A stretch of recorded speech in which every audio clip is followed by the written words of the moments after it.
жашоо амалы. Ошон үчүн биринчи Алладан коркуу, таквалыкты Hazret Ali radıyallahu anh айтып атат. Ат-таква ал-хауф минал жалил. Алладан коркуу. Алла коркууга лайыктуу зат. Биз корксок Алладан коркойлу. Ушуга Алла субхана ва таала. Ибадатка лайыктуу зат, шүгүргө лайыктуу зат.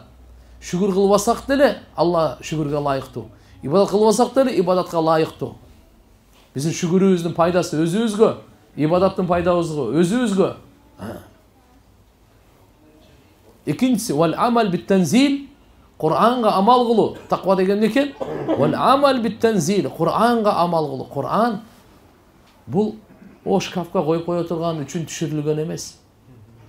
Өлүктөргө Кур'ан окуп коюш үчүн түшүрүлгөн эмес.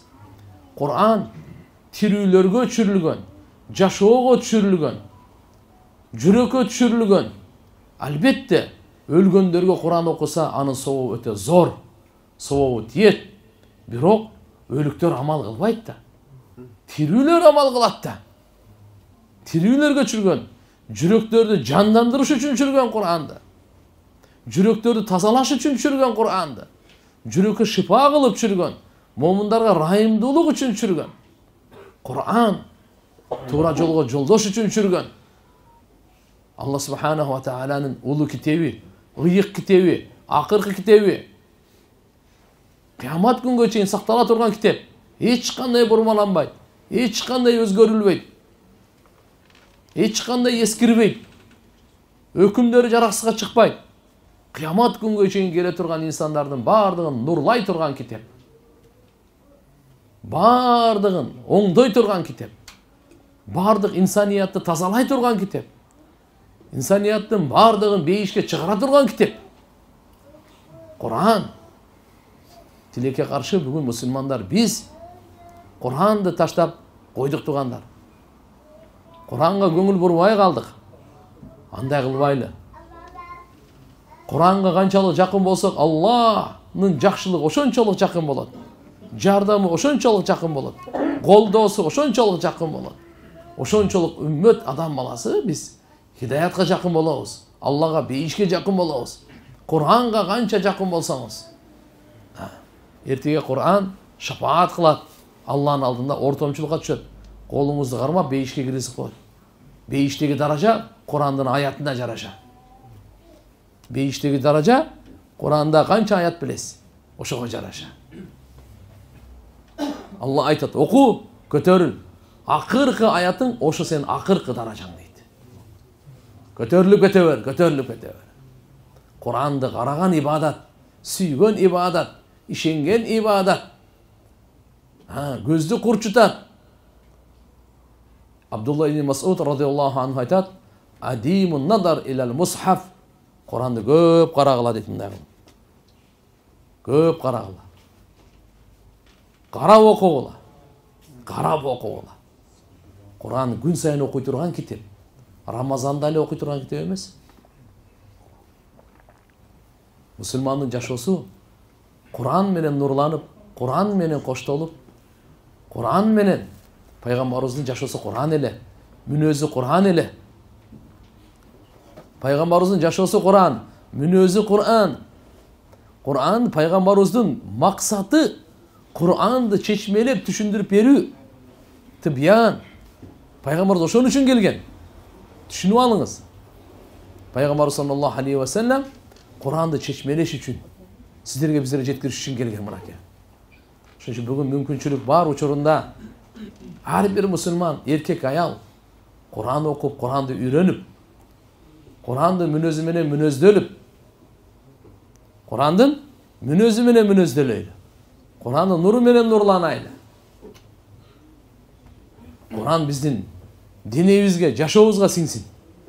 Алланын райымдуу китеби, данышман китеби. Бардык илим Курандын ичинде. Бардык илим Курандын ичинде.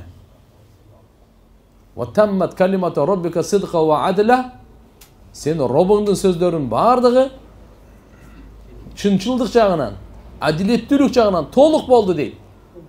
Куранда канча окуя болсо, канча деген окуя болсо, бардыгы чын. Куранда канча өкүмдөр болсо, бардыгы адилеттүү. Kur'an'ın okuyanlar için hükümleri adiletti. Adiletti. Allah Allah. Meyli Allah Teala buyruk versin, atkargıla degen. Al da adiletti. Meyli Allah Teala tıyı salsın, buga jakında bagıla dep. Bul da adiletti. Alımдар айтат, жақшылықты білген, жамандықты білген, бұл ақылдылық емес, бұл данышмандық емес. Жақшылықты біліп атқарып, жамандықты білгеннен кейін сақтанып, мына ушы жақшылық. Мына ушыл адам. Және біліп қой емес. Жақшылықты білгеннен кейін атқарайлы. Намазды білгеннен кейін оқуйлы. Садақаны білгеннен кейін садақа берейлі. Құранды білгеннен кейін оқуйлы. Зикірді білгеннен кейін зикір қылайлы. Кечиримди. Қанша жақшылықтар бар, білгенден кейін атқарайлы.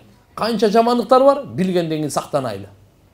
Мына ушыл ақылдылық, ушыл данышмандылық дейді. Құранға амал қылу. Туғандар, Аллаху акбар, Аллахның ақыр кітебі. Уәл амал бит-танзил дейді. Тақуа деген не екен? Құранға амал қылу. Уәл қанаату бил-қалил, азына қаниет қылу. Аз болса да. Аллах субханаху ва таала Пайғамбар саллаллаху алейхи ва салламдың бір хадисін айтайын. Біреу келіп сұрап қалды: "Я Расулалла, мен бай болғанды қалайын" деді. Пайғамбарымыз айтты: "Қаниеттілікті таңда, сен адамдардың ең байы боласың" деді. Қаниеттілікті таңда. Жүрегіңді қаниеттілік менен қозды.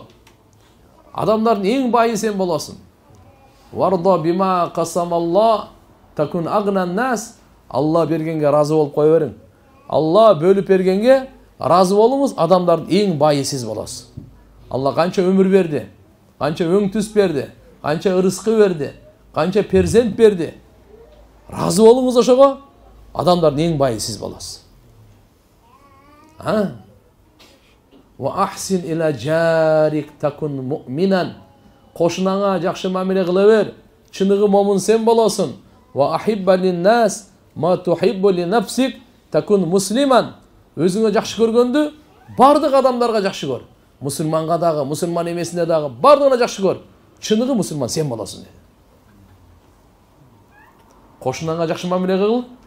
Чынығы момын сен боласың. Бардық адамдарға жақшылық қыл. Өзіңе қалағаны, өзің жақшы көргенде сен аларға да ыра көр, жақшы көр. Чынығы мұсылман сен боласың. Вала туксиру дихк, бір көп күлбе. Фа инна касрата дих тумитул қалб, көп күлген жүректі өлтіреді деді. Гүл чегі менен. Қатқыры бері жүре бере тұрған гүл бері жоқ.